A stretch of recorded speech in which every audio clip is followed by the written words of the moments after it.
Rishus Rabbi May, Choshev Rabbanim, parents of Tiferes Moshe.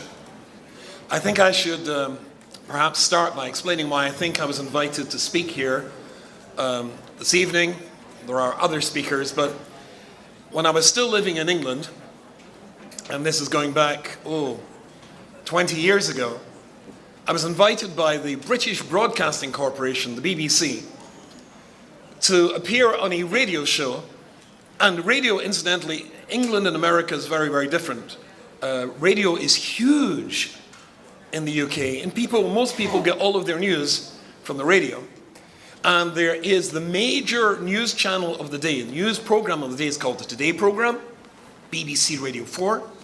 And they have a thing called Thought for the Day. And I was invited to appear as a regular in Thought for the Day. It is a little talk which you have to give with a beginning, a middle, and an end in 4.5 minutes. Now this is 4.5 minutes, BBC 4.5 minutes. That means 4 minutes 30 seconds, not 4 minutes 29 or 4 minutes 31, but precisely 4.5 minutes. You have to write your script, and Baruch Hashem, I was matzliach, successful. I became a regular in Thought for the Day. As a consequence of that, I was invited to another regular BBC show. It was then the largest show in the UK. It was called the Terry Wogan Show. Another sort of break where a moral idea was conveyed. I became a regular in this. 3.5 minutes. A beginning, a middle, and an end. 3.5 minutes. Now that's the BBC. That means 3 minutes 30 seconds, not 3 minutes 29 or 3 minutes 31, but precisely 3.5 minutes. And Baruch Hashem, I was successful in that. And then I get invited to become a regular in BBC World Service. 2.5 minutes. Now it's BBC 2.5 minutes. 2 minutes 30 seconds, not 2 minutes 29 or 2 minutes 31. And so, with a minimum audience of 156 million people, when people heard all over the world that there was an Orthodox rabbi who could speak with a beginning, a middle, and an end in 2.5 minutes, my speaking career was launched. And I expect or suspect that's why I'm here tonight. Although the truth of the matter is, the real reason I'm here, and maybe you can hear in my voice, when I was speaking on Friday to the school, they said, "Do you need a microphone?" I said, "No, I don't like using a microphone." And over Shabbos, I lost my voice. I also have conjunctivitis, so I can't see my notes. So I might talk about Shkita or something completely different tonight. But the real reason I wanted to speak here tonight for this school is because I looked up the school online. I looked up the history of the school. I looked up the mission of the school. I saw that your school has its roots in Slobodka, as Rabbi May mentioned before. And also I saw the history of the school, and I thought, I must go. First of all, it wouldn't be very nice to let you down 2 hours after Shabbos. But when I realized the school was created 64 years ago, I thought, that's been a Shemaim. I was created 64 years ago. And Slobodka, in our family, Slobodka, my late wife's Zayda learned in Slobodka. There was a reason I felt that I had to be here tonight. And I have to tell you, I once did a calculation that I have spoken or taught in over 300 schools all over the world. From non-Jewish schools like the exclusive Rodin in the south coast of England, where Her Majesty the Queen sent her daughter, Princess Anne. When I spoke there, and I'm not exaggerating, at that school, to the Jewish girls obviously, but at the school at the time there were 14 princesses at the school and 22 daughters of prime ministers or presidents from all over the world. So whether it was that school, Chetham's School of Music, to yeshivas and the Fruma schools, I think I've spoken at 300 schools, at least 300 schools in my career all over the world. And when I saw what your school was and its history, I thought I am very proud to add this to my total of schools that I'm teaching at or speaking for the very simple reason, reading about what your school is, it's very special. do you realize you have a special school with special staff that you send your children to? You know, the word we're talking about is chinuch.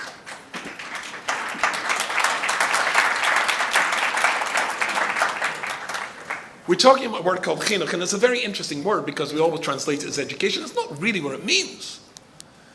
Mizmor Shir Chanukah Sabayis Ladovi doesn't mean it's a song of educating a house. Chinuch really means to launch, to inaugurate, to launch, start something off. This is a school. You are parents who are starting off the life of your child. Which Greek philosopher said, give me the child to 7, give me the boy to 7, and I'll give you the man. How we grow a child at the beginning of his chinuch, that's going to direct the rest of their life. Get it right at this stage, and the gift that you're giving your children for the rest of their life is a very fabulous gift. And I have to tell you, it all depends on a partnership between the parents and the mechanchim, and the teachers, and the rebbes. A partnership means that both are working together in the same project. You got a partner in your business, it's the same business.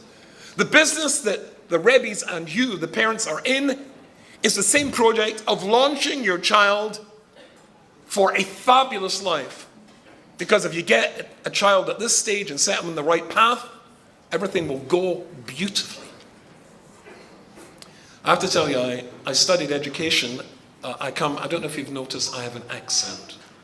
Have you noticed that? I come from a place called Glasgow in Scotland, and I studied education at Glasgow University. And when I was there, they told us something which was absolutely fabulous. Listen to this, absolutely brilliant. The university psychology department went to 10 elementary schools in the Glasgow area. And they told the principal of the school and they told the teachers they had developed a brand new IQ test which was capable of predicting children who were going to be late developers. Children who up to then had not succeeded in school. This test would be able to tell you, no, that's only the past. From now on, this kid's going to blossom and bloom. The teacher was very excited. But like all psychological tests, the psychologists were lying. They gave a standard IQ test, and when they got back the results, they simply took the kids at the bottom 3 kids, who were always at the bottom of the class, and told the head, and told the principal, and told the teachers that these kids at the bottom are going to, in the next few months, blossom and bloom. Can you guess what happened? They blossomed and bloomed. When you believe in the child fulfills your expectation. The child grows. When you send your child to a school which wants to see the child blossom and bloom, you can expect great things because you've done a great thing in sending them to that school. And that's not always easy. It's not always easy to believe in the child. There's a beautiful story, I'm sure you know this story. In Yerushalayim, this goes back a few years ago, but everybody was talking about it at the time. There was a Rebbe, and I suppose some Hasidic cheder in Yerushalayim, and this Rebbe there were certain things in his life he was very proud about. One of the things he was proud about was he was always early. He'd never been late in his life for his Talmidim, and his wife was having a baby. It was a difficult delivery and taka for the first time ever in his life. He turned up to school and he was late and he was embarrassed and he was upset. And as he approached the school, they're standing on the steps of the school with one of the boys from his own class. And he was standing there going, and the Rebbe looked, and the boy standing pointing at his watch. And the Rebbe was absolutely furious. I mean, he was hoping to sneak in so that nobody would notice that he was late. But here's one of his boys from the class standing outside, and the chutzpah pointing at his watch. And he was furious, and he was going to give this boy what for. But then he stopped and he thought to himself, he's a good boy. This is out of character. Is there any way that this could not be chutzpah? So instead of shouting at the boy, he went up to him and said, what are you doing out of class? And the boy said, Rebbe, I have an uncle from New York, And he came to visit us last night, and he brought me a gift. And because you're my favorite Rebbe, I wanted you to see my new watch. Now imagine he didn't believe in the child. Imagine he didn't don him the kaf schus. Then he would have lost that child and his relationship with that child forever. But if you believe in the child, wow, you turn the child into a great man. And good mechanchim, great mechanchim, are able to spot the talents in the children. They believe in children. There was this Meiser, it was brought, now I can't remember which book I saw it in, with Shlomo Zalman Auerbach.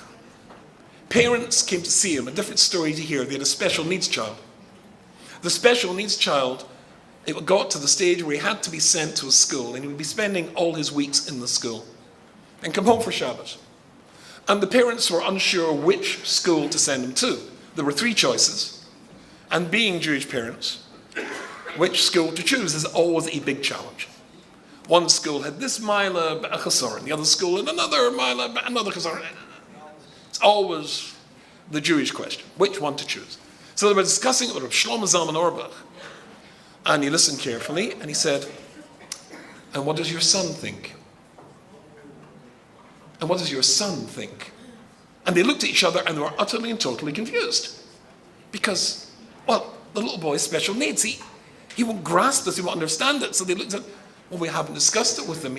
And frankly, he wouldn't understand if we did. And Reb Shlomo Zalman get very annoyed. Atem chotim neged nefesh hayeled. You're sinning against the soul of your child. Go and bring him to me. And so the parents scuttled away, and eventually, half an hour later, got back to the little boy. Reb Shlomo Zalman looked at the little boy and said, "What's your name?" It's called David. "David, come over here." He sat David in his lap. He said, "David, beautiful name, David. Do you know why you're called David?" He knew who he was named after. And of course, David HaMelech. Yes, he knew about David HaMelech. "My name's Shlomo Zalman," said Reb Shlomo Zalman Auerbach. "And I'm the Gadol Hador, the greatest rabbi of the generation." Now, David, you're now going to be going to a new school. And when you go to this school, it's going to be essential that everything in the school works the way that it should.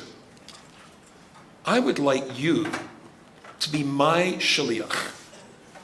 When you go to the school, would you be willing to make sure that everything that's going on in the school, the kashrus and everything, is up to the standards I, the Gadol Hador, would want it to be? So the little boy's like, yeah. Well, if that's the case, and you're going to represent me, I'll have to give you smicha. I'll have to make you a rabbi. He put his hands in the little boy's head, said, "I've now ordained you to be a rabbi." When that little boy went to that school, he went happily, passionately, enthusiastically. And when it was time to come home for weekends, for Shabbos, to be with his parents, very often he didn't want to go. After all, he was in charge of the school. Charge of the school appointed by the Gadol Hador. Chochmah, wisdom in chinuch, wisdom in launching a Jewish child, to make sure that the potential and the enthusiasm and the passion is established right at the very get-go. And I've got a very good friend, lives in Los Angeles, called Avram Chapnick, and he told me a story. There was a Rebbe here in New York, and actually in Brooklyn. His name is Nachman Mandel. And he had a kid that just wasn't being successful, not being matzliach. And he tried everything with his kid, and it just wasn't successful. So he went to discuss it with the principal of the school, and he said, "I simply don't understand. I've tried everything. And it's my custom, whenever I see a child who's not being matzliach, I say the whole of Tehillim for him. I said the whole book of Tehillim, so that he will be successful. In this kid's case, I've said Tehillim 3 times, and it's not been matzliach." The principal said, "I'll try my best. I'll look at it and see what we come up with." They looked into it to see what they could come up with. The kid wasn't Jewish. It was a phony conversion, went back to the Alter Baba. in the maternal line. That's why I wasn't Matzliach. But do you hear what a Mechanach wants to do for a child who's not been Matzliach? The whole book of Tehillim 3 times? And there was a beautiful story about the Vishnitzer Rebbe recently. There was the Vishnitzer Rebbe and from one of his schools, 2 of the Rebbes came to see him to explain that there was a boy who just was, he was just uncontrollable. They tried everything. He just was a pain in the neck, and they couldn't succeed. And they thought they have to throw him out, but of course they're going to have to ask the Rebbe. And the Rebbe said, "What's the boy's name?" He said, "Yankel Rabbinim."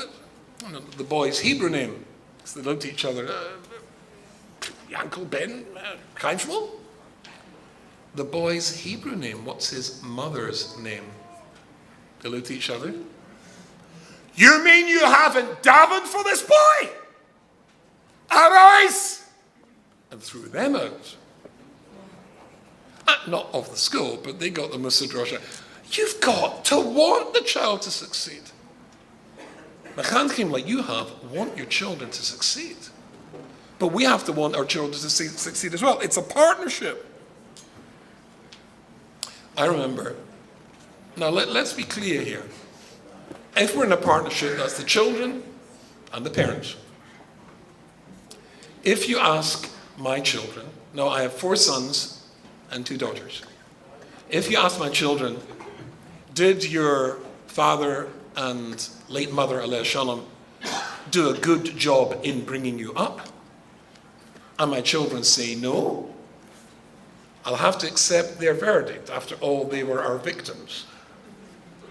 However, if you ask my children, did your mother and father try to do a good job in bringing you up?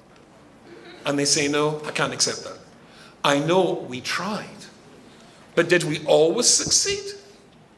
Mums and dad, do you always succeed? Of course not, because you're human beings, and human beings make mistakes. I remember when I first started, I was in Gateshead Yeshiva for 7 years, and then I went to Cowlon in a place called Liverpool for another 3 years. And then eventually my time in full-time learning was coming to an end, and I moved from Liverpool to Manchester, where I lived before I moved here. And I was teaching in several schools. I was teaching in Yeshiva, and I was teaching in a Beis Yaakov. And teaching in a Beis Yaakov, that was a challenge for me, because I didn't have any sisters growing up, so I didn't know girls too well. Actually, I didn't have any brothers growing up, so I was an only child, or as I prefer to think of myself, unique. So I was teaching in the Beis Yaakov school. Now I, as I told you, had been to university and studied education. I was particularly impressed with the psychologist, the Swiss psychologist called Piaget. Piaget had spent, I seem to remember, 10 years doing research. I think it cost $50 million, this project, which showed that children whose parents had beaten them up were not as well adjusted as children whose parents had not beaten them up. And I was very impressed with this. As most psychology is very, very impressive. And basically, it came, now, I was teaching girls. I wasn't experienced, but Baruch Hashem, I can tell you with incredible modesty, because that's the first media I perfected, that I was very successful. And then it came, and I think it's the same here in the United States, the end of the year examinations. And after the examinations, the report cards. Now, there's an art form to writing report cards. You write the subject, Chumash, then the score that the child has achieved in the examination, and then the teacher's comments. This is where the art form comes in. You're never supposed to write the truth. You're supposed to write in code. The parents know it's in code, but you've never said exactly what the problem is. For example, if the teacher has written, could have tried harder this year, the teacher really means, did no work whatsoever. Sometimes misbehaves in class, set fire to the classroom. The teacher writes it in a way which implies something. The parent knows to decode it and realize what's going on. But I did not believe in this, because I had studied Piaget, I believed that you had to tell the parents the truth. If the girl had misbehaved, write down misbehaved. If the girl didn't do any work, didn't do any work. The other older and wiser teachers tried to warn me, but I was young and full of myself. And so off went my report cards, and then after the report cards, a week after they're sent out, there is, same here, meet the parents evening. And there was a hall about this size, and all around the hall there were tables where the teachers sat. There was my little name tag, Rabbi Y.Y. Rubenstein. And I have to tell you, I was so pleased, in fact, proud, to notice that almost every single set of parents were waiting to speak to me.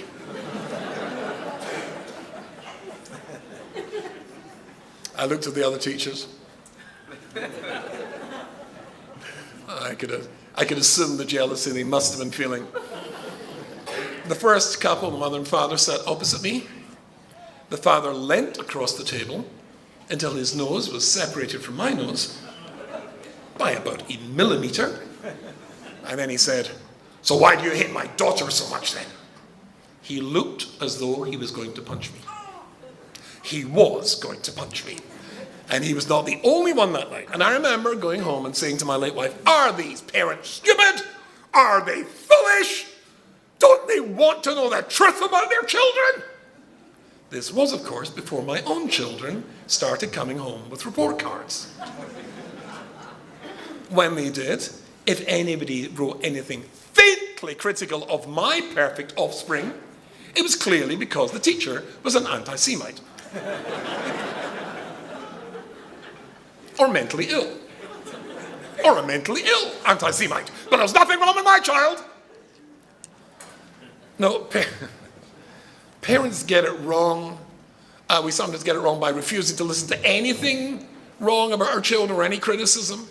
We sometimes get it wrong in a million ways. Teachers get it wrong. Teachers write the wrong thing in the report cards and sometimes make mistakes. But because the school is founded on the philosophy of the Yeshiva of Slobodka, I thought it would be interesting to give you a Slobodka piece of Torah. The Alta from Slobodka, from Nosson C. Finkel, the Chetzadik Livrocha, he says and points out, now we all know this, in the Torah after Hashem created the world and he's finished the job, the Posset says he sees it and it's toiv ma'oid. It's very good.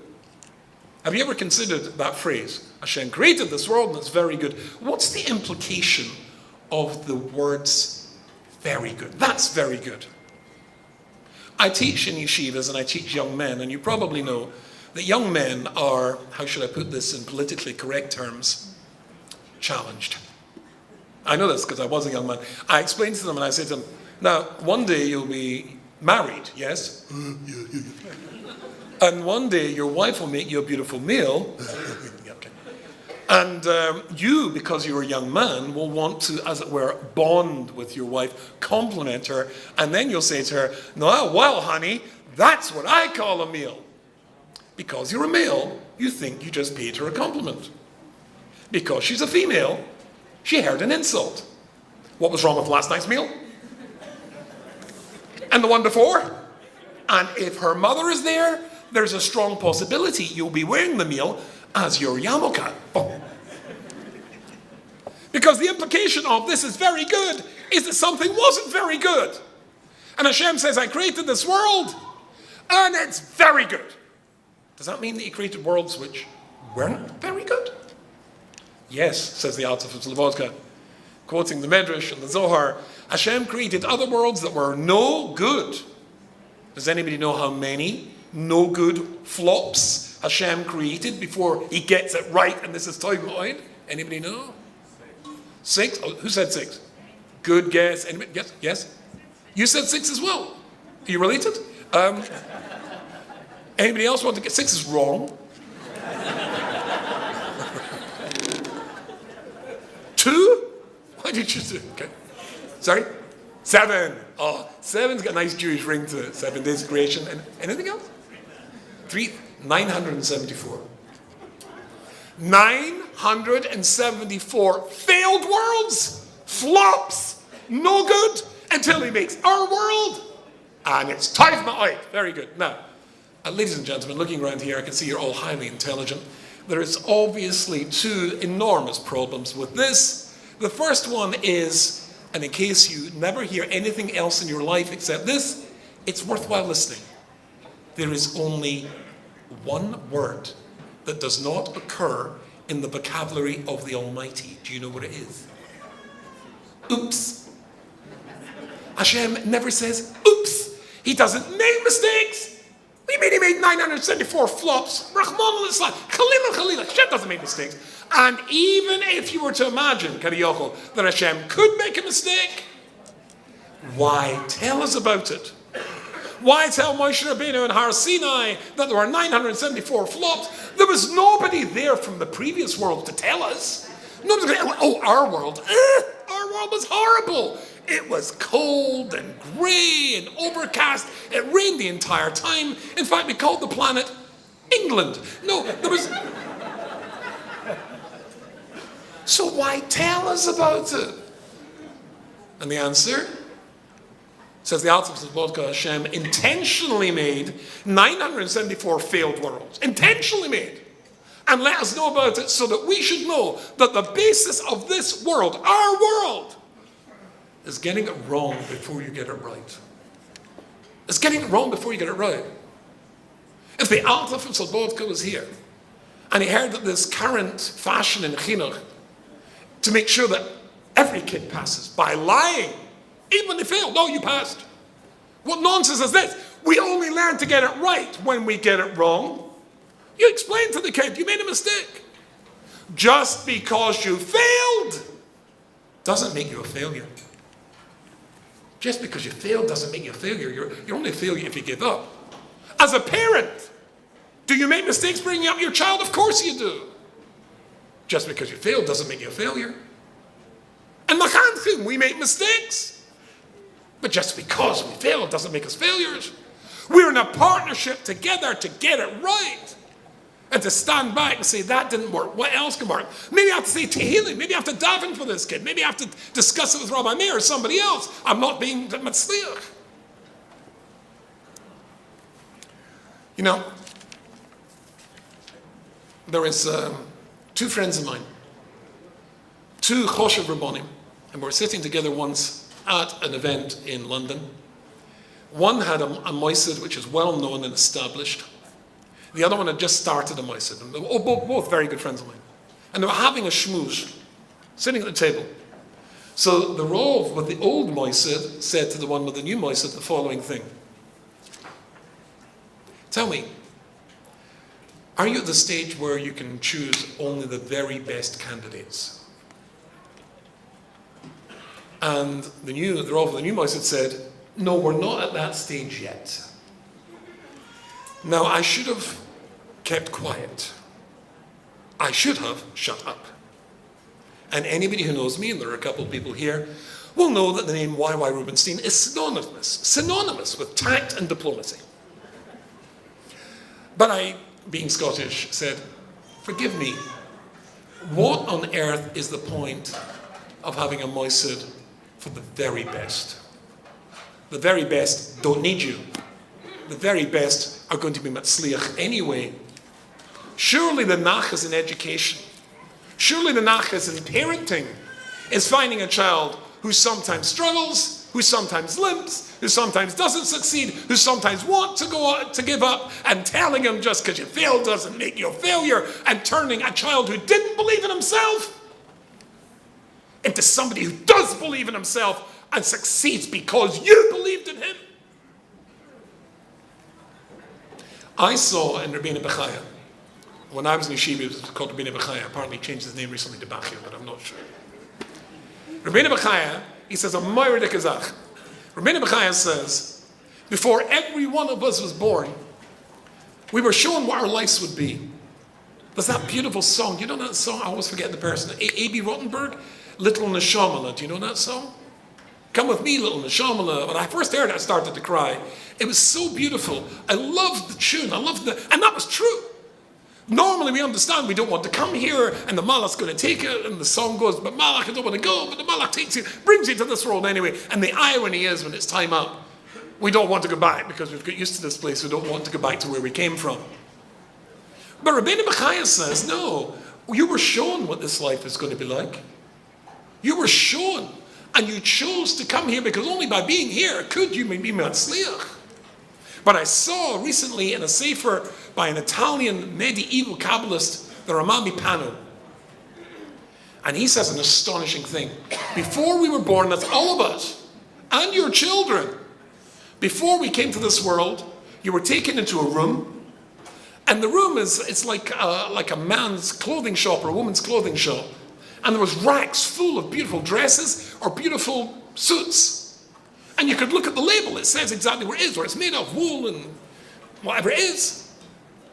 And you chose that suit because it suited you. You would wear it well. He says you chose your life. Rabbeinu Bechaya says you were shown where you were going to be born, where your parents were going to be. You chose, says the Ramai Panel, this life. That means you chose this life. You chose this school, you chose those children, you had different choices. And you only chose this life, and this family, and this shidduch, and this school, and your children, and they chose you because you could be Matzliach.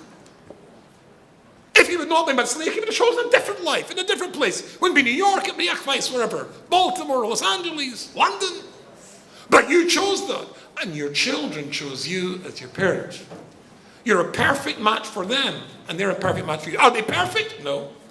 Are you perfect? No, you're a parent. You make mistakes. Are Mechanchim perfect? Of course not.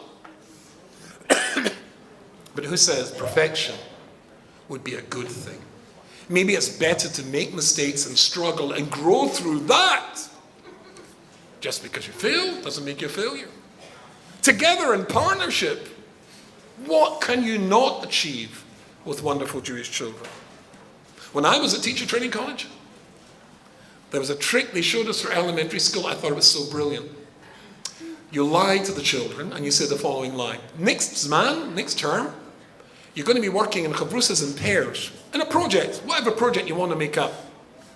I want you to write down who you would like to work with as your number one choice, your number one partner, and your number two partner. And so the kids all write down they want to learn, like they want to be partnered with Yankel and then say Reuven. There's always a star.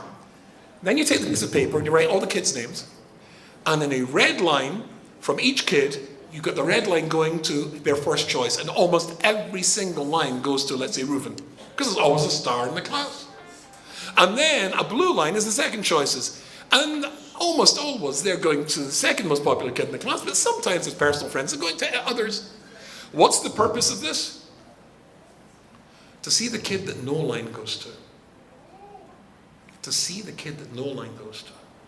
The kid that's not popular. The kid that's struggling. The kid that needs extra help. So the mechanech can realize this kid needs my love, my belief in him. When you believe in the child believes in the child.